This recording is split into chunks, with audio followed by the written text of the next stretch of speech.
So this is a brand new arts and cultural festival taking place in Birmingham. It's the first time that BrumYODO have put on a festival like this, and we're really excited about the opportunity to use arts and culture as a way to invite people to have conversations about death and dying. O wise woman, with all you have seen and the many years you have lived, tell me, what is the meaning of life and also the purpose of death? We've partnered with MAC, Midland Arts Centre, Birmingham Museums and Art Gallery, and the Arts Council are supporting us to put on a whole festival of events for Dying Matters Awareness Week. I mean, I know where I'm going to die, and it certainly ain't going to be a hospital. You know, and you're a doctor. And I'm a doctor. But a lot of people are very scared that it's going to be awful. One of the prime bits of my job will be saying to people, you know what, I've seen lots of people die and it was all right.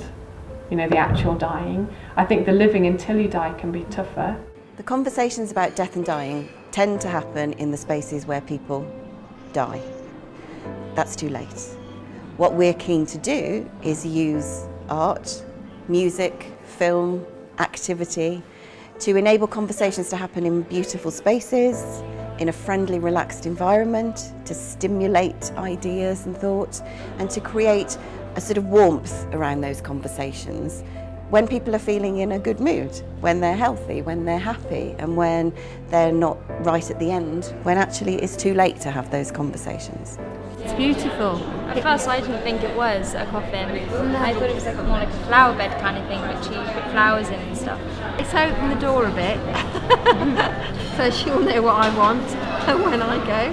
Bit grim. Yeah. Growing up, I was used to this, because I grew up in Africa, so it's different. You see a lot of things around there, and you're just used to it. But like, I've lived in England for about 22 years, something like that, and completely different. So it's like, oh, I don't want to think about that. But it's always on my mind every single day, but I don't talk about it. So it's the first time I've actually talked about it. I'm really looking forward to the Woodland audio experience, which is taking place in Cannon Hill Park.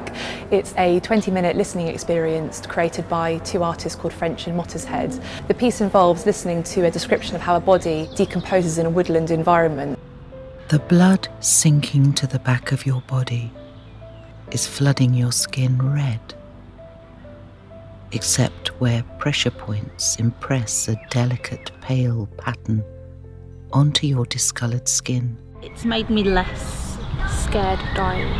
My mum and my brother died recently and they're both buried, and when I stand over their graves I think about their bodies. You actually? Yeah, and I always feel a bit panicky, but that's made me think actually it's quite nice. Looking up at the trees and then imagining parts of me being sucked up by the roots and coming out in the leaves at the top. It was actually quite beautiful in a way.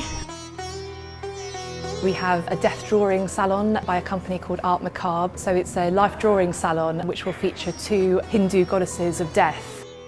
The idea of creating these images that have the living, fleshy, often female, beautiful body juxtaposed with skeletons and images of things that are dying is actually a really age-old tradition. We've got an international food artist called Annabelle de Vetten. She's going to be doing a talk about the relationship between food and death.